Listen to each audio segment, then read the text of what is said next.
आज यहाँ उपस्थित हुए आपके आगे एक ऐसा नाटक दर्शाने जिसकी समाज में बहुत ज़्यादा ज़रूरत है। हमारे नाटक का नाम है जेंडर सेंसिटाइजेशन, यानी कि लिंग संवेदीकरण। लिंग संवेदीकरण का मतलब हो गया स्त्री और पुरुष में भेदभाव। हमारे समाज में स्त्री और पुरुष में भेदभाव कई सदियों से चला आ रहा है।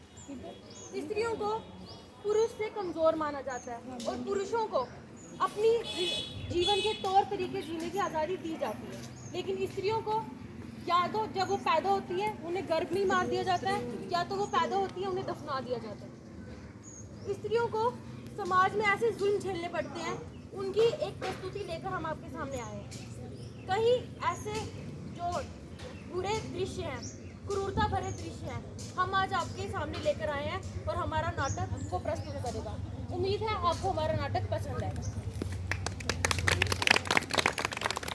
जैसे कि मेरी सहपाठी आपको ये पहले ही बता चुकी है कि हम इस नाटक के माध्यम से कौन कौन सी गतिविधियाँ आपके सामने प्रस्तुत करेंगे। इस नाटक में इसके पहले भाग में हम आपके सामने ये दर्शाएंगे कि किस तरीके से एक लड़की के जन्म लेने से पहले ही उसको मारने के उपाय बना लिए जाते हैं, और जैसे ही लड़की का जन्म होता है उसको या तो दफना दिया जाता है या माँ के गर्भ में जन्म से पहले ही मार दिया जाता है।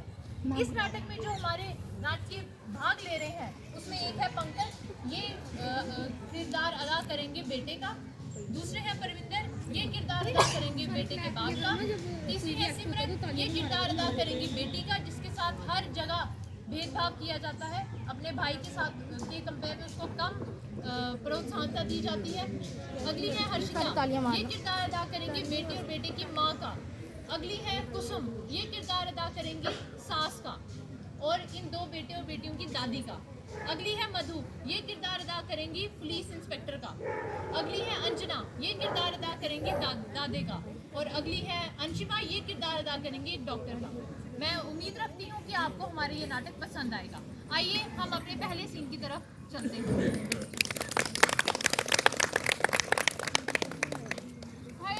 सत्यानाश हो तेरा कलमुही, इस बोझ को तो पैदा किया, पर इस बोझ को क्यों पैदा किया? माता जी बहुत हो गया इसका, आप चलिए हम इसे दफना के आते हैं। नहीं माजी, रुक जाइए, आप मेरे साथ ऐसा क्यों कर रही हैं? अरे जाके इसको कोई कमरे में मेरी नौका का हिस्सा है वो। पिताजी इसे कमरे में डाल दीजिए।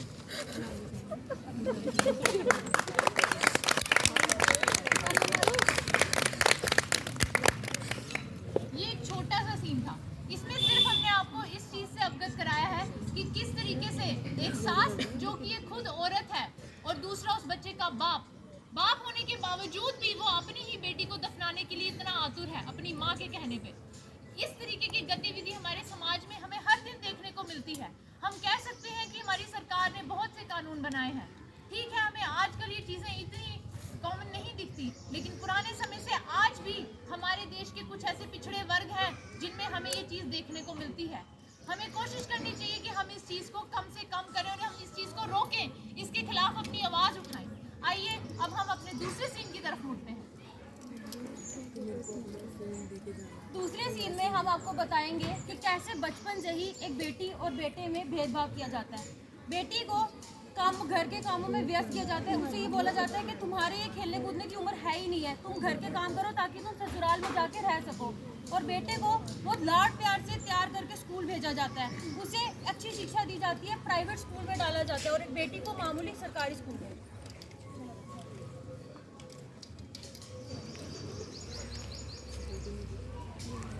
जैसा कि अब आप सब देख सकते हैं कि किस तरीके से एक दादी बड़े ही लाड प्यार से अपने पोते को स्कूल के लिए तैयार कर रही है, और वहीं दूसरी ओर बेटी, उसने भी स्कूल जाना है लेकिन उसको घर के कामों में लगाया हुआ है।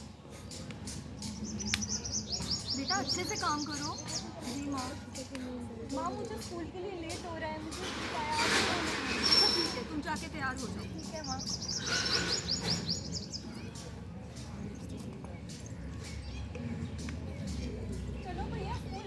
रुको बेटा, ये लो अपना टिफिन और ब्रेड और ये देखिए एक दूसरा अंतर, बेटी और बेटा दोनों स्कूल जा रहे हैं, बट दादी को बेटे के टिफिन की पड़ी है कि मुझे बेटे को टिफिन देना है, वो भूखा ना रह जाए। बेटी का क्या, वो कोई नहीं सोचता।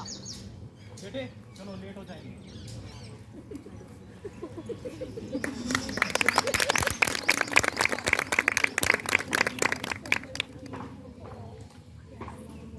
अब हम आपको दूसरे भाग में ये बताएंगे कि कैसे एक बाप अपने दोनों बच्चों को लेके बाजार जाता है, लेकिन बच्चे को अपने मनपसंद यानी लड़के को मनपसंद खिलौने दिलाता है और एक अपनी बेटी को बोलता है तुम घर जाओ, तुम माँ के साथ कामों में हाथ बटाओ। ये दृश्य हम आपके सामने प्रस्तुत करते हैं।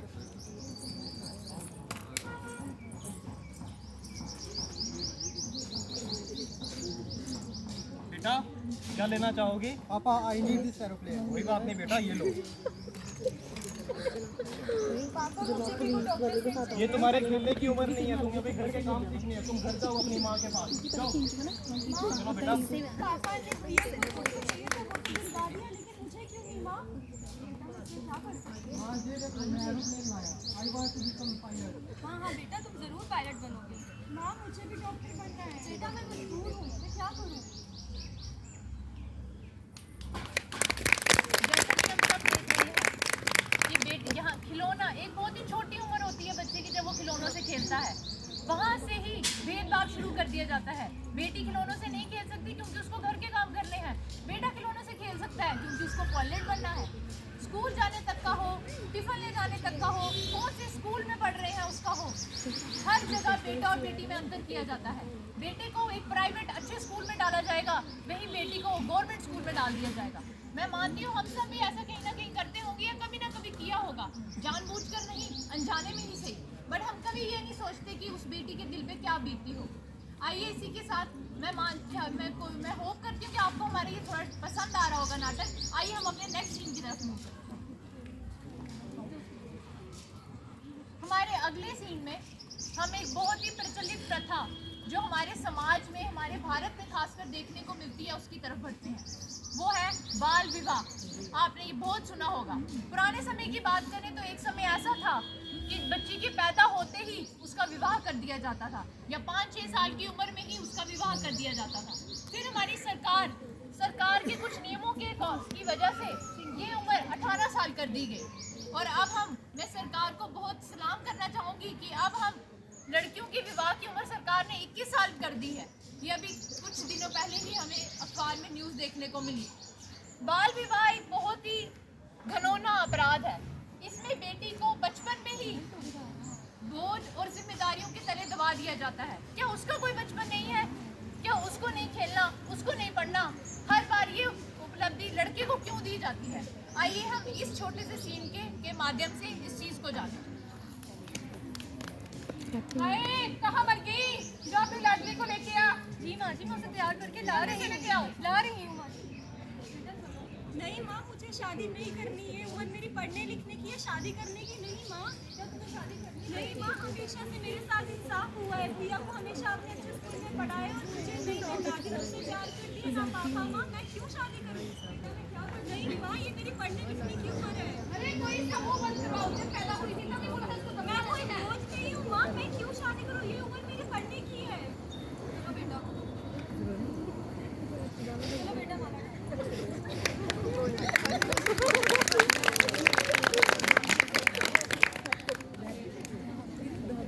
इसमें आपने देखा, ये हमने छोटा सा एक प्रदर्शन किया कि कैसे बाल विवाह कम उम्र में, वो बच्ची नहीं चाहती कि मैं शादी करूं, पर उसकी माँ कुछ बोल सकती है और दादी तो वैसे ही कुछ नहीं बोलती। तो इस तरीके से किस तरीके से जबरदस्ती उस लड़की की शादी करा दी जाती है। आइए अब हम अपने नाटक के आखिरी भाग की तरफ चलते हैं। डोगी नहीं बोलना। जो ये नाटक का आखिरी भाग है, ये सबसे ज़रूरी भाग है, जिसको बोलते हैं प्री नेटल सेक्स डिटर्मिनेशन, यानी कि गर्भ में ही लिंग की जांच करवाना। ये एक कानूनन अपराध है, लेकिन फिर भी कई अस्पतालों में ये अपराध डॉक्टर भी कर रहे हैं। चंद पैसों के लिए वो अपना ज़मीर तो बेचते ही बेचते हैं, साथ में किसी एक नन्ही सी परी की जान लेते हैं, जो बिना पैदा होते ही गर्भ में मार दी जाती है। इसके लिए भारत सरकार ने 3 साल की सज़ा दी हुई है। हम इस दृश्य में दर्शाएंगे कि कैसे एक माँ की मर्जी के बिना उसे अस्पताल ले जाया जाता है और उसके बच्चे के लिंग की जांच करवाई जाती है, जो कि एक कानून अपराध है। चलो कहीं कोई देख ना ले।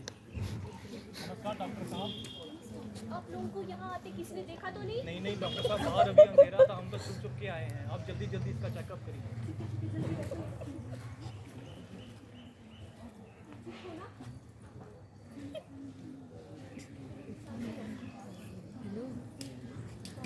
क्या चल रहा है यहाँ पे? रुक जाइए। धिक्कार है आपकी ऐसी नौकरी पे। यहाँ औरत की दुश्मन बनी बैठी है। आपको क्या लगा हमें किसी को पता नहीं चलेगा आप सब क्या कर रहे हैं? वो तो शुक्र है इस नादान से बचेगा जिसे अपनी माँ का दर्द देखा नहीं गया, जिसने अपनी एक बहन पहले ही खो रखी है और दूसरी बहन को खोने का दर्द देखा नहीं गया जिसे। कुछ नहीं चल रहा है यहाँ पे सिर्फ नॉर्मल चेकअप चुप रहिए आप तो एक पढ़ी लिखी औरत है और ऊपर से डॉक्टर है। आपका कैसे हक बन गया ये सब करने का? शर्म नहीं आती आपको? आपको किसने बोला यहाँ पे क्या चल रहा है? यहाँ पे नॉर्मल चेकअप चल रहा है। आप झूठ बोल सकती हैं, ये झूठ बोल सकते हैं, ये बच्चा तो झूठ नहीं बोल सकता। नहीं डॉक्टर साहब, इसको गलतफहमी हुई है, अब ये नादान है, इसको अभी कुछ पता नहीं। और तुम तो एक औरत हो और इस बच्चे की माँ, तुम्हारा हक नहीं बनता था इनको मना करने का। तुम कैसे मान गई इन सब के लिए? बस सब बहुत हो गया। क्या हुआ? अब मैं ये नहीं होने दूंगी दोबारा। मैं नहीं बैठूंगी चुप। पहले भी मेरे साथ गलत हुआ है, मैं दोबारा ये गलती नहीं होने दूंगी। तो आप पहले नहीं कंप्लेंट करवा सकती थी इनके खिलाफ? मैं क्या करूं? सही है। मैं मुंह बंद कराऊं? कोई मेरा मुंह बंद नहीं करवा सकता अब। आप लोग गलत कर रहे हो और इन्होंने मेरी आवाज दबा रखी थी। मैं क्या करती? मैं मजबूर थी। और डॉक्टर आप चलिए, अब अपनी पूरी कहाँ लेकर जा रहे हो मुझे? कहाँ लेकर जा रहे हो?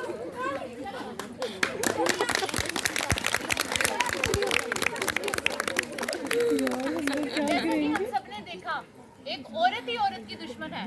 ये डॉक्टर और इंस्पेक्टर दोनों में बहुत फर्क है।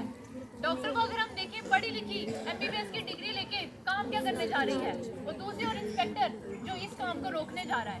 हम ये नहीं कह सकते कि हमारे समाज में सिर्फ बुरे लोग ही हैं। हमारे समाज में ऐसे भी बहुत से लोग हैं जो इस चीज़ के अगेंस्ट आवाज़ उठाना अपना फर्ज समझते हैं। इसलिए हमें इन सब प्रथाओं को जो आज भी इस समाज में चलती आई है, इस समाज में चलती आई है, इन्हें रोकना चाहिए। हमें सबसे पहले अपने घर से शुरू करना चाहिए। अगर हम अपनी मानसिकता को बदलेंगे तो ज़रूर इस समाज में एक बहुत ही अच्छा बदलाव आएगा। अब आपके सामने इस हमारे नाटक को एक पुनः विराम देने के लिए मैं अपने सहपाठी लवलीन को यहाँ आमंत्रित करूँगी, जो एक कविता के थ्रू ये बताएंगी कि लड़की का होना एक वरदान है। सूखी पत्ती ढाल की तू कहाँ गिरेगी? मुरझा गई है तू, बता अब कहाँ जलेगी? घर के आंगन को सूना कर अब तू कब कूदेगी? लाल जोड़े में नाबालिग सी तू अपने पंख खोल कब उड़ेगी?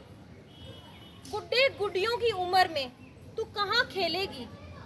जवान हो गई है तू, अब दुनिया के जुल्म भी झेलेगी। खुद संवरने की उम्र में तू पराया घर संवारेगी। खुद के सपनों का कातिल बन तू अपना हर शौक मारेगी। रस्मों रिवाजों के चलते कल तू अपनी रूह भी खोएगी। बेटी पैदा होने पर एक औरत और कितना रोएगी। बेटी पैदा होने पर एक औरत और कितना रोएगी। धन्यवाद। इसी के साथ हमारा नाटक अब यहीं समाप्त होता है। मैं आप सब लोगों की बहुत आभारी हूँ। सबसे पहले कम्युनिटी मेंबर्स जिन आप सबने अपना वक्त निकाला हमारे इस नाटक को सुनने के लिए, और ये जो भी स्टूडेंट्स जिन्होंने इसमें पार्टिसिपेट किया और जो यहाँ ऑडियंस में हमें देख रहे थे, जिन्होंने हमें सुना, मैं ये आप सबसे उम्मीद रखती हूँ कि आप अपने आने वाले समय में अपने घरों में इस चीज़ का प्रचलन बंद करवाएंगे, इसके खिलाफ आवाज़ उठाएंगे, ताकि जितना हक लड़के को दिया जाता है उतना हक लड़कियों को भी दिया जाए। मैं अपनी अध्यापिकाओं का भी आभार व्यक्त करती हूँ जिन्होंने हमें इसके लिए प्रोत्साहनता दी कि हम इसमें अपना योगदान दें, ऐसे कार्यक्रम आयोजन करवाएं। धन्यवाद मैम, और आप सबका मैं अपने तहे दिल से बहुत बहुत शुक्रगुजार हूँ कि आपने अपना कीमती वक्त हमारे इस नाटक के लिए निकाला। धन्यवाद।